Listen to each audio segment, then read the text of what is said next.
Hello दोस्तों, आप लोगों का स्वागत है आपके अपने चैनल में जिसका नाम है पेडागोजी ऑफ क्यूरियोसिटी। आज हम लोग मैथमेटिक्स के लर्निंग डिज़ाइन के साथ ये सफ़र स्टार्ट करने वाले हैं। दोस्तों, स्टार्ट करने से पहले मैं एक छोटी सी रिक्वेस्ट करना चाहूँगी कि बहुत सारे व्यूअर्स ने मुझसे कहा था कि मैथमेटिक्स का सीरीज़ चालू करने के लिए, तो मैं तो स्टार्ट कर दी हूँ मैथमेटिक्स का सीरीज़। पर मैं एक रिक्वेस्ट कर रही हूँ आप लोगों को कि रूबी जी ने कमेंट किया था कि 60 लर्निंग डिज़ाइन उनको चाहिए एक ही वीडियो में। तो प्लीज़ रूबी जी, ऐसा पॉसिबल नहीं होगा कि 60 लर्निंग डिज़ाइन मैं एक ही वीडियो में आपको विथ स्लाइड प्रोवाइड करवा सकूँ। यदि आपको चाहिए तो थोड़ा वेट करना होगा। हम लोग सीरीज़ चालू कर दिए हैं। हम लोग मैंने लाइन बाय लाइन आपको कंटेंट बाय कंटेंट आप तक पहुंचाते रहेंगे, अपडेट करते रहेंगे, क्योंकि हमारा जो पेडागोजी ऑफ क्यूरियोसिटी का चैलेंज है, इसका टारगेट यही है कि आपको लर्निंग डिज़ाइन के साथ एक्सप्लेनेशन भी दिया जाए। ठीक है, इसीलिए इसके लिए माफ़ी मांगेंगे कि आपको एक वीडियो में हम लोग 60 स्लाइड लर्निंग डिज़ाइन प्रोवाइड नहीं कर सकते। ओके, बाकी के फ्रेंडों के लिए तो हमारे कंटिन्यू जो मैथमेटिक्स पे मांग रहे हैं हमसे, उनका सीरीज़ चालू हो चुका है।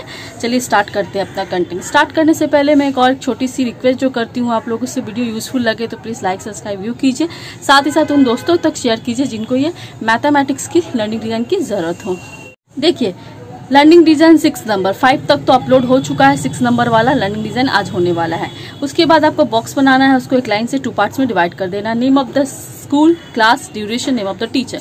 क्लास देखिए 7 क्लास का चल रहा है, ड्यूरेशन 35 मिनट है फ्रेंड, क्योंकि देखिए 6 to 10 पढ़ाओगे तो यहाँ 35 मिनट मेंशन कीजिएगा, 11-12 को पढ़ाओगे तो यहाँ 45 मिनट मेंशन कीजिएगा, क्योंकि उन लोगों का क्लास इसी मिनट्स के हिसाब से अकॉर्डिंग रहता है। ओके, सब्जेक्ट देखिए मैथमेटिक्स है, टीचिंग यूनिट है परिमीटर एंड एरियाज, सब यूनिट भी यही रहेगा, टुडे लेसन भी आपका सेम ही रहेगा। उसके बाद हम लोग आ जाते हैं लर्निंग गोल्स पे। ओके, लर्निंग गोल देखिए after completing the unit student will be able to. उसके बाद देखिए आपको क्या चेंजेस करना। चेंजेस आपको कॉग्निटिव डोमेन्स के जो कंपोनेंट्स आते हैं, 6 कंपोनेंट, उनके कुछ कीवर्ड आते हैं, उनको रिलेट करके आपको क्वेश्चन बनानी पड़ती है फ्रेंड। वो क्वेश्चन को आपको नॉलेज से रिलेट करना पड़ता है। ओके, चलिए स्टार्ट करते हैं। रिमेम्बरिंग के जो जितने भी कीवर्ड के द्वारा आप क्वेश्चन बनाते हो वो आप फैक्चुअल नॉलेज को रिलेट करते हो। अंडरस्टैंडिंग के जितने भी कीवर्ड के द्वारा आप क्वेश्चन को बनाते हो वो सब आप क्या करोगे, कॉन्सेप्चुअल नॉलेज को रिलेट कीजिएगा। अप्लाइंग के जितने भी कीवर्ड के द्वारा आप क्वेश्चंस को बना रहे हो वो सब आप प्रोसीड्यूरल नॉलेज को रिलेट कीजिएगा। ओके, देखिए मैं इससे और छोटा आपको एक्सप्लेन नहीं कर सकती। मैं कोशिश करती हूँ कि वीडियो आपका कंटेंट आपका छोटा हो ताकि आपको दिक्कत ना है कंटेंट को देखने के लिए। ठीक है, फिर भी मैं थोड़ा मोड़ा तो एक्सप्लेनेशन जरूर करना चाहूंगी फ्रेंड, क्योंकि देखिए एक्सप्लेनेशन के साथ कोई भी चीज़ आप सीखिएगा तो उसको आप हमेशा याद रखिएगा। ठीक है, इसी तरह आप बच्चों को भी दीजिएगा तो खुद भी वो चीज़ अप्लाई कीजिएगा। ओके, चलिए एनालाइजिंग का जो कीवर्ड को यूज करके आप क्वेश्चन बनाते हो वो सब आप प्रोसीड्यूरल नॉलेज को रिलेट करते हो। इवैल्यूएटिंग के जितने भी कीवर्ड की तरह क्वेश्चंस को बना रहे हो वो सब आप प्रोसीड्यूरल नॉलेज को रिलेट कर रहे हो। क्रिएटिंग के जितने भी कीवर्ड के द्वारा आप क्वेश्चंस को बना रहे हो वो सब आप मेटाकॉग्निटिव नॉलेज को रिलेट कर रहे हो। ठीक है, देखिए दोस्तों, मैं एक और छोटी सी बात आपको कहना चाहूंगी कि मैंने कमेंट पढ़ा था रूबी जी का, तो उन्होंने कुछ ऐसा लिखा था कि उन्हें कंटेंट में कुछ गलत लगा है।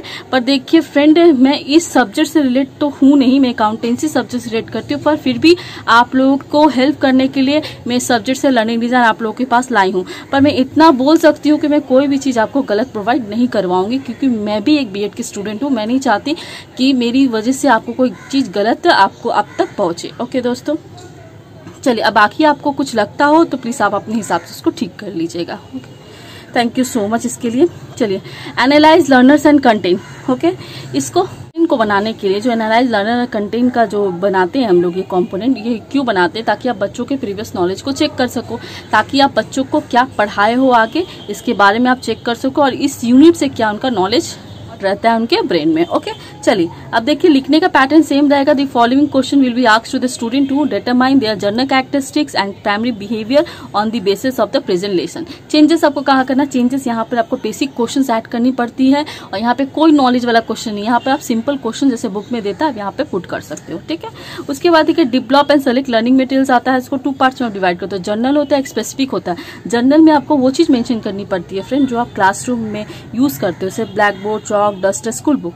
स्पेसिफिक में आपको वो चीज़ मेंशन करनी पड़ती है जो आपको अपने LD के अकॉर्डिंग ले जानी पड़ती है क्लासरूम में एज पर टीचिंग के लिए। जैसे कि रेफरेंस नोट है, PPT है, चार्ट, कुछ भी आप मॉडल या ऑब्जेक्ट ले जाना चाहते हो तो भी आप यहाँ पर स्पेसिफिक में मेंशन कीजिएगा। ओके, उसके बाद हम लोग आ जाते हैं अपने सबसे मेन पार्ट में, जो है हमारा लर्निंग स्ट्रेटजीज का पार्ट। ठीक है, लर्निंग स्ट्रेटजीज को डिस्क्राइब करने के लिए आपको इसको 2 पार्ट्स में डिवाइड करनी पड़ती है। First one is a learning area, second one is a learning strategy. Learning area में आपको वो चीज डिस्कस करनी पड़ती है फ्रेंड जो आपको एरिया को पढ़ाना है, जो आपको टॉपिक को डिस्कस करना है। और लर्निंग स्ट्रेटजीज में वही टॉपिक को आपको किस प्रोसेस के द्वारा प्लस TLM क्या यूज करना है प्लस ब्लैक बोर्ड वर्क क्या देना है, ये चीज यहाँ पर आपको मेंशन करनी पड़ती है। देखिए, फर्स्ट फेज में आपको discuss the definition of perimeter and areas के बारे में आप डेफिनेशन जरूर दोगे, क्योंकि आप क्लासरूम में जाते ही इंटर करते हुए आप अपना इंट्रोडक्शन पेश करते हो, अपना इंट्रोडक्शन देते हो बच्चों को। उसी तरह आप क्लासरूम में पढ़ाने से पहले आप उसका डेफिनेशन के बारे में डिस्कस जरूर करोगे। The teacher will discuss about the perimeter और एरिया के बारे में आप यहाँ पर आप छोटा सा डेफिनेशन ऐड कर सकते हो। ओके दोस्तों, ठीक है। उसके बाद आप क्या कीजिएगा, सेकंड में आपको explain the formula perimeter area. Without formula का तो बच्चा समझ कर नहीं पाएगा, तो फॉर्मूला तो जरूरी है। इसके बाद आपको फॉर्मूला डिस्कस करने के लिए तो क्या करेगा, the teacher will show a chart about the formula of perimeter area के बारे में आप बच्चों से चार्ट में फॉर्मूला डिस्कस करोगे। ठीक है, चार्ट के द्वारा क्या करोगे, बच्चों से फॉर्मूला यहाँ पर डिस्कस करोगे। ओके, चार्ट के द्वारा आप फॉर्मूलाज के बारे में आप डिस्कस करोगे। ठीक है, उसके बाद the student will ask question after discussion the formula and get clear idea by teacher. Teacher के द्वारा अपना आइडिया को क्लियर करेगा। ठीक है, अब उसके बाद देखिए थर्ड फेज में आपको क्या करना है, इसमें देखिए discuss the circumference of a circle. ठीक है, the teacher will discuss about the circumference of a circle on the black board. Black board में आपको इसको डिस्कस करना है। ओके, देखिए मेरे पास सिल्वर पेन नहीं अवेलेबल था, इसलिए मैंने ब्लैक चार्ट पेपर पे येलो चार्ट पेपर के द्वारा यहाँ पर मेंशन कर दी हूँ। आप प्लीज सिल्वर पेन से ही लिखिएगा। ठीक है, ओके, चलिए अब उसके बाद क्या होता है, the teacher will explain the circulation of a circle with discussion method through active participation of the student. ठीक है, जैसे हम लोग फॉर्मेट में लिखते हैं। उसके बाद फ्रेंड देखिए डिजाइन फॉर इवोल्यूशन के सेक्टर में आके आपको एक वर्कशीट बनानी पड़ती है। वर्कशीट कितने मार्क्स का होता है, 10 मार्क्स का वर्कशीट तैयार करना पड़ता है। और वर्कशीट में आपको देखिए नॉलेज वाला साथ साथ आपको एक्टिविटी बेसिस का भी क्वेश्चन यहाँ पर देना पड़ता है। देखिए फर्स्ट वाला क्वेश्चन आपका PK के साथ जोड़ा है, क्योंकि ये बनाने को दे रहा है डायमेंशन के थ्रू।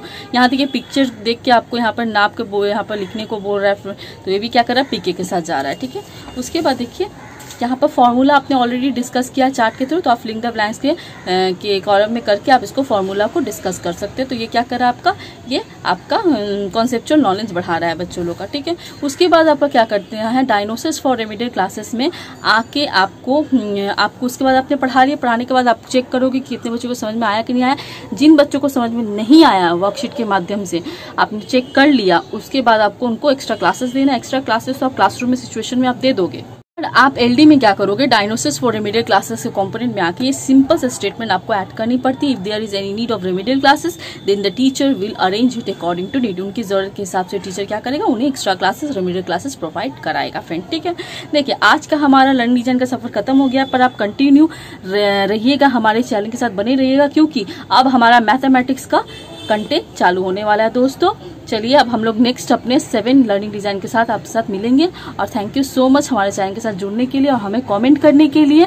हम कोशिश करेंगे कि आपको जल्द से जल्द पहुंचा सके आपके डेस्टिनी के लर्निंग डिजाइन के जो टारगेट है आपका उतने तक। ठीक है, प्लीज आप थोड़ा पेशेंस रखिए, ताकि मुझे कंटेंट बनाने में थोड़ा टाइम लगता है फ्रेंड, क्योंकि ये देखिए कंटेंट मेरे पास रेडी नहीं है। आपके रिक्वेस्ट के हिसाब से मैं कंटेंट को स्टार्ट करती हूँ। आप ऑलरेडी देखते होंगे मेरे चैनल के साथ आप कंटिन्यूस जुड़े हुए हैं। जितने फ्रेंड्स हमें कमेंट करते हैं कि उनको कौन सब्जेक्ट चाहिए, कौन सा टॉपिक रिलेट चाहिए, हम कोशिश करते हैं उनके सब्जेक्ट और उनके टॉपिक को जल्द से ला सके चैनल में।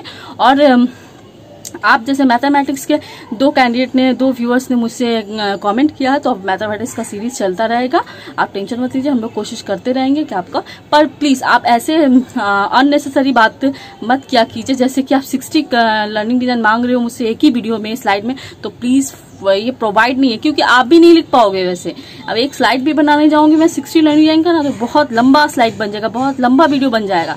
आप भी कोशिश करोगे इसको देखने का, भी पॉसिबल ही नहीं होगा देखना। पर तो ये छोड़िए इसके बारे में। पर मेरा चैनल का टारगेट यही है कि मैं कुछ भी आपको प्रोवाइड कराऊं विदाउट एक्सप्लेनेशन, नहीं विथ एक्सप्लेनेशन। आप मेरा कोई भी वीडियो देखेगा, मैं कुछ भी डालती हूँ, मैं कुछ भी अपलोड करती हूँ, पर मैं एक्सप्लेनेशन जरूर देती हूँ, ताकि आपके फ्यूचर के लिए, आप यहीं पर तो छोड़ नहीं दोगे, आप भी एक टीचर बनोगे तो ये चीज आप पे लागू होता है कि आप भी कोई भी चीज बच्चों को पढ़ाओ तो एक्सप्लेनेशन के साथ पढ़ाओ। ऐसा नहीं कि सिर्फ नोट थमा दो बच्चा खुद पढ़ लेगा, बिल्कुल मत कीजिएगा दोस्तों। आप भी एक अच्छे टीचर बनोगे आगे जाके, तो प्लीज ये चीज को कंटिन्यू रखिएगा कि आप भी कुछ भी बच्चों को प्रोवाइड कराएं तो प्लीज एक्सप्लेनेशन के साथ दीजिएगा। और चलिए, थैंक यू सो मच हमारे साथ जुड़ने के लिए।